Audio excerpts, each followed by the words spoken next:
Welcome back to the channel, guys. This is VIN1403, and I am very familiar with this car. This car has been all around the GSF community and the internet for like the last 2 years. Now, this just popped up on Auto Trader by a reseller, and it's also for sale on Copart. So I think the reseller is just somebody that's they're going to bid on your behalf at Copart, as they did with some of these others. There's an earlier one this year, the Flare Yellow 2020, same sort of deal. Well, this one, they are advertising as a clean title, and I can tell you with 100% certainty, 110% certainty, that it is not.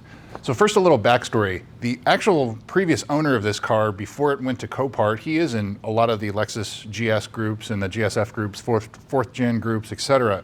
So this previous owner, he has confirmed that this car does have PPE unequal length headers. It has a mid-pipe exhaust. It has a Tom's brace. It's lowered. It has all kinds of mods on it. It was winter driven in New York, and it has 90,000 miles on it. So, you know, underneath of it, it could be a little bit crusty, but you know, that's just one thing. It's a winter driven car. That's not a deal breaker, but it's just something that should be disclosed. So in some of the first photos, when it was at IAAI, which is a competitor to Copart, you can actually see where the door was pushed, where you know, there's significant damage to this car, not just the rest of the cosmetic. So the rear quarters on this car are probably one of the most expensive areas, other than the grille, the front, to replace or properly repair. And I say properly because that is very important on a repair like this. When it was run through IAAI, the first time it sold for about $20,000.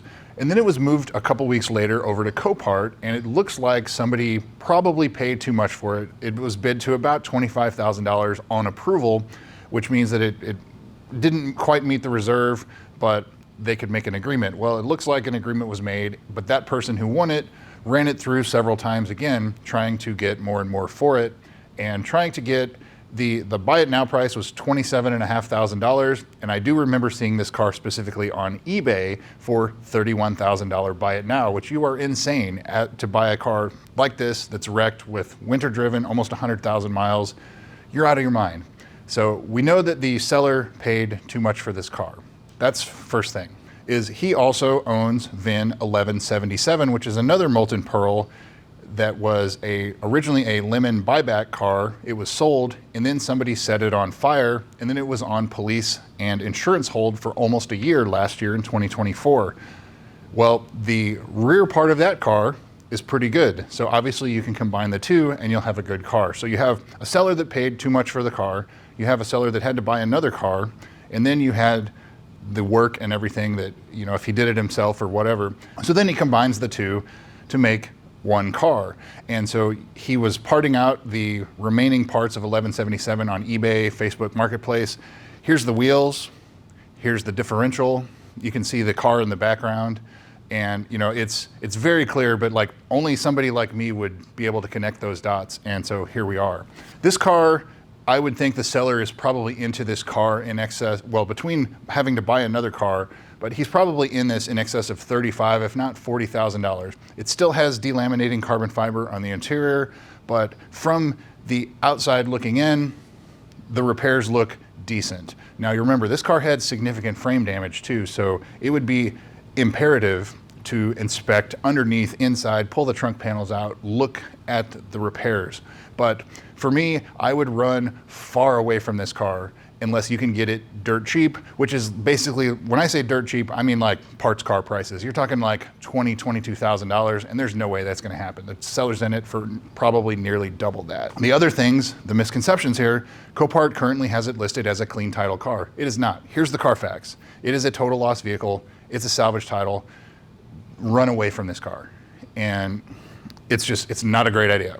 But it is a rare car. There's only 43 molten pearls that were made for the US 49. There are only 10 left that are clean title, no accident, no damage reported. There's 10% of it sitting right behind me. I own it. And so it is a rare car, but it is one of those that you just need to stay far away from this one. It has such a history. The repairs, unless they are absolutely perfect, I would run far away from this one. Not just the repair stuff, but because it's winter driven, it has almost 100,000 miles. It is modified, which is great, you know, for some people.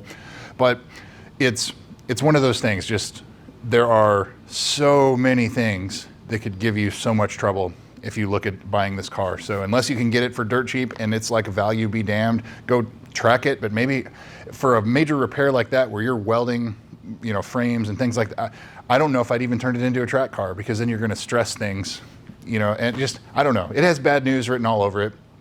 I'm not going to do a super deep dive into this because there's plenty of other information out there. Take the VIN that you see in the comments or whatever for this car, Google it, and you can see all of the other pictures. But I have all the pictures saved for this car and 1177. But I have all the info on this car. If you are seriously considering purchasing it, reach out to me via email. Go to my YouTube channel in the About section. My email's right there. But it's just, I would run away from this one, guys. It has bad news written all over it. I just wanted to make sure the info's out there, and it is not a clean title. So anyway, I feel like I'm rambling on, but there's so much on this car that just run away, guys. So anyway, thanks again for watching. We'll see you soon.